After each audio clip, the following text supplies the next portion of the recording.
Hi class, it's Professor Anderson. This is our second live Zoom session of the quarter. We will finish these up next week with our third one, which will be a final exam review.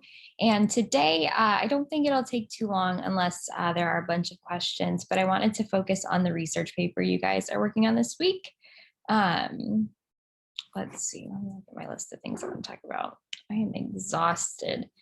I don't know about you guys. It's that time in the quarter where I feel like I'm tired all the time. Okay, let's see. Okay, here are just some tips on how to do well on the research paper. The first one is going to sound obvious. It is just to follow the instructions. I know that seems simplistic, but without a doubt, people won't review the instructions before they submit it, and they'll lose points for stuff that should kind of be easy stuff to get points for. So you want to make sure that you meet the secondary source number requirements. I think there are 5 secondary sources needed. Meet the word count, review the MLA format, make sure you're not including a title page. The topic requirements, all of those little things, they really add up. So make sure you look at the instructions one more time before you upload your paper, and make sure you're meeting all of those requirements. I want to remind everyone that sources must come from the GMC library. No Spark Notes, no Cliff Notes. It has to be from the GMC library. It has to be credible and scholarly, which that's why I make you use the GMC library, because you know that if you find something there that it is a scholarly source. And about the secondary sources, another thing you want to make sure that the secondary sources, the majority of the time, they should mention specifically the stories that you're writing about. It's okay to maybe include one source that's just about feminism or another topic that has to do with your story without mentioning the story itself. But to have a strong secondary source, it really should be mentioning the actual stories that you're writing about. That's how you know you're going to be the most successful. So I would try really hard to find all of your secondary sources about specifically the stories, analysis of the stories that we have read in class and that you're focusing on for your essay. Another thing I want to be specific about, this is mentioned in the instructions, primary sources do not count towards the source requirements. So if it says 5 secondary sources, those need to be secondary sources. They can't, your primary sources don't count to that. And sometimes people get confused about the difference between a primary and a secondary source. And the primary sources are the sources that we have read in class. So it's the story of an hour, A Rose for Emily, anything we've read in class and talked about those specific stories in plays. Those are the primary sources. And secondary sources are analyses about these stories. So it's literary criticism about them, anything you find in the GMC libraries that's about these stories, but not the stories themselves. Those are primary sources and they don't count towards that requirement. But they still will be on your works cited page. Don't forget to put the primary sources on your works cited page with the secondary sources. Another important thing to do well in the research paper is make sure that you include evidence from the story or stories that you're focusing on. Anything you're arguing for, you should be able to back it up with quotes from the story and examples from the story. So make sure you have your evidence, your strong evidence to prove your point. And I mentioned this in the last Zoom session, but make sure you're making an argument. Your thesis statement cannot be something that's obvious or something that's generally accepted.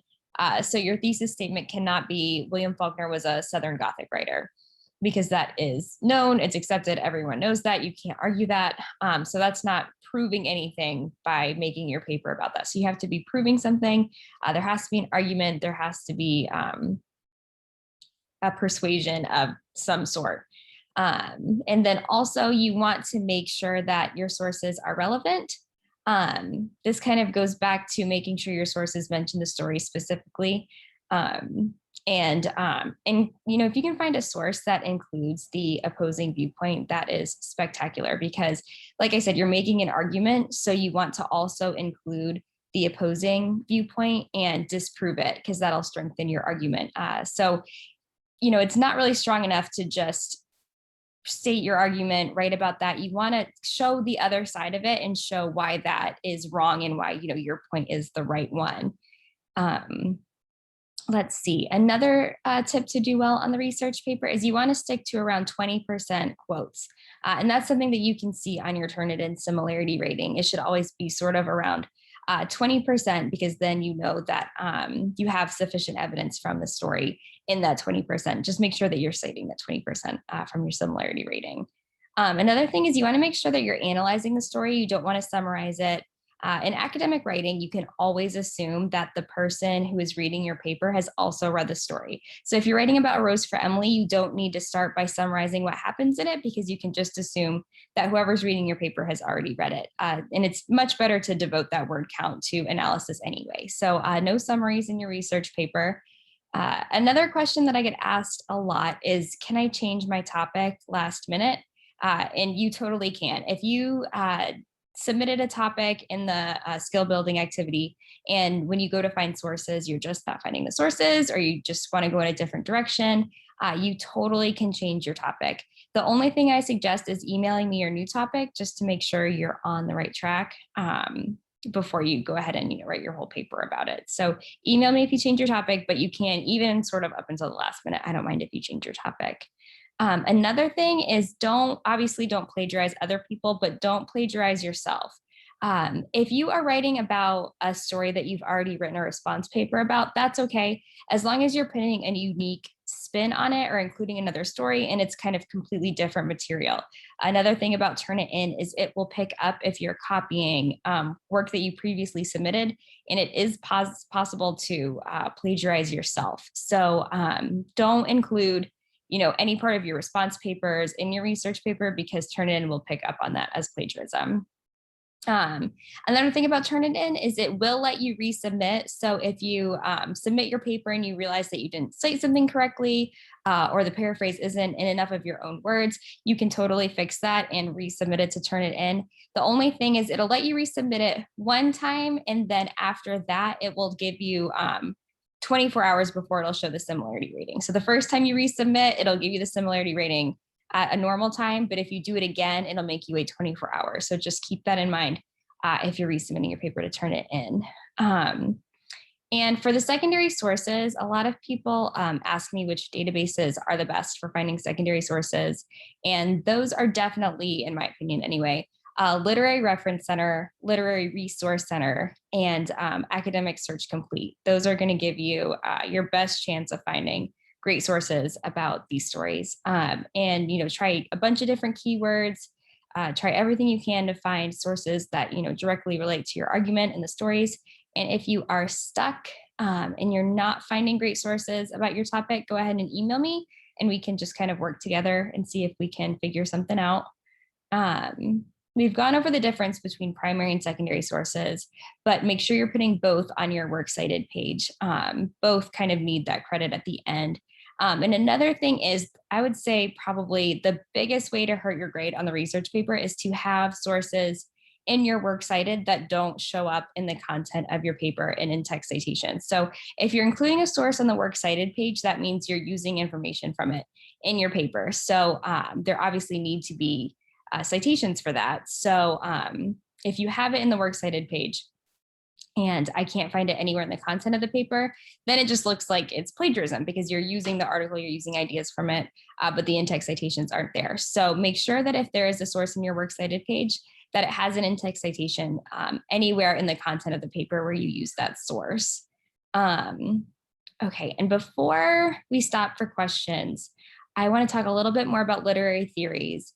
Like I said before, if you are still struggling with literary theories, one needs to be used in your research paper.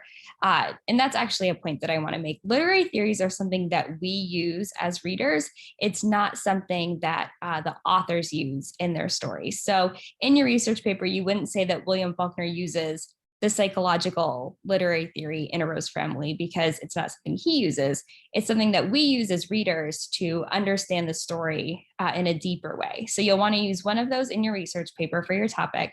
And like I said, if you're still struggling, I think the best ones to stick to are the biographical, psychoanalytic, feminist, Marxist, and formalism. I think are probably the ones you are always going to be able to use those in anything we've read in class. So if you don't really know where to start with the literary theories, start with those 5. And you can always email me if you have any questions about the literary theories and how to use them.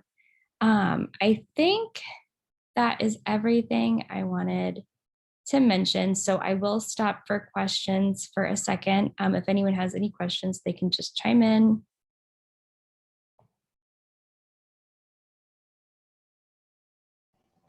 Hello, Miss Anderson. Hi, how are you? Good, how are you? Good. So for my paper, I wanted to base the 2 stories that I wanted to use were A Story of an Hour and A Telltale Heart Mhm. while using the psychological theory, but I know how I want to use it, but I can't express it. Okay. So do you know what you're trying to argue or how you're trying to connect those 2 stories yet? Yes, because both of the characters, so on the Telltale Heart, the main character, he starts imagining the the old man's eye follow him. Um he starts seeing stuff psychologically. And Mhm. then with the hour, Miss Millar, she starts saying she's free and she starts imagining her life like without having the social pressures. I want to combine both of them, but I don't know how to do it. Okay, so both of that with the psychoanalytical theory, yeah, I guess it's just about finding a way to connect them. And I would say, and I actually think maybe you mentioned this in when we've been talking about research papers and the assignments, that it's sort of their desires that ultimately become their downfall. Mm-hmm.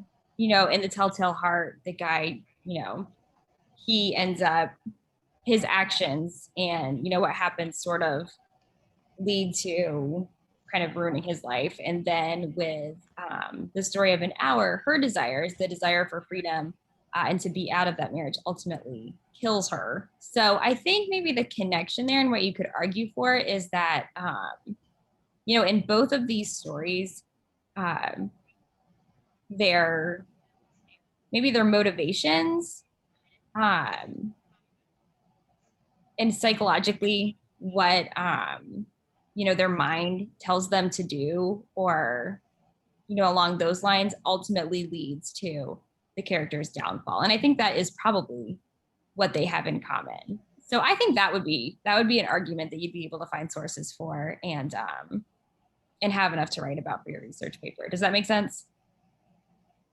Yes, ma'am. Thank you. Okay. Awesome. All right. Does anybody else have any questions?